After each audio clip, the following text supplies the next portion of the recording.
সাদিক আগ্রহ চেয়ারম্যান ইমরানের বিরুদ্ধে মোহাম্মদপুর থানায় মামলা করল সিআইডি। আনা হয়েছে 133 কোটি টাকার মানি লন্ডারিং এর অভিযোগ। এই বিষয়ে বিস্তারিত জানাতে হাইকোর্ট থেকে যুক্ত হচ্ছেন সহকর্মী আশিকুর রহমান। সরাসরি যাচ্ছে আশিকের কাছে। আশিক, কখন নাগাদ তাকে আদালতে তোলা হতে পারে, আর সবশেষ কি তথ্য আছে আপনার কাছে এই বিষয়ে?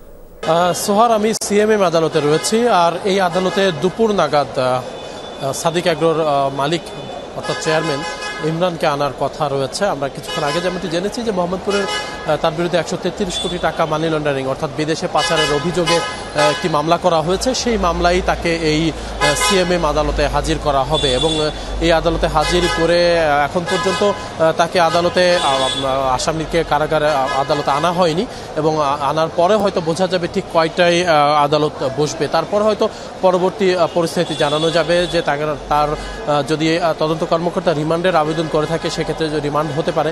রিমান্ড হলে তাহলে তাকে আবারও হয়তো সিআইডি যেহেতু বাদী হয়ে মামলা করেছে, মামলার তদন্ত ভার থাকবে সিআইডির হাতেই। সিআইডি এই মামলায় হয়তো ইমরানকে আবার রিমান্ডে নিতে পারে, আর যদি রিমান্ড না হয় তাহলে এই আদালত থেকে তাকে কারাগারে প্রেরণ করা হতে পারে। তবে এই মুহূর্তে বলতে চাই যে আসলে এখন পর্যন্ত তাকে আদালতে হাজির করা হয়নি, আদালতেও সোপর্দ করা হয়নি।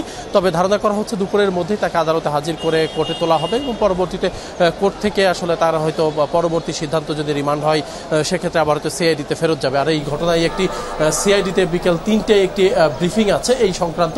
সিআইডি এই বিষয়ে সংক্রান্ত কথা বলবেন গণমাধ্যমের সাথে। সব মিলিয়ে এখন পর্যন্ত আমরা অপেক্ষা করছি যে কখন আসামিকে আদালতে আনা হয় এবং পরবর্তী। আশিক, আদালত থেকে বিস্তারিত জানাচ্ছিলেন আপনি, ধন্যবাদ আপনাকে।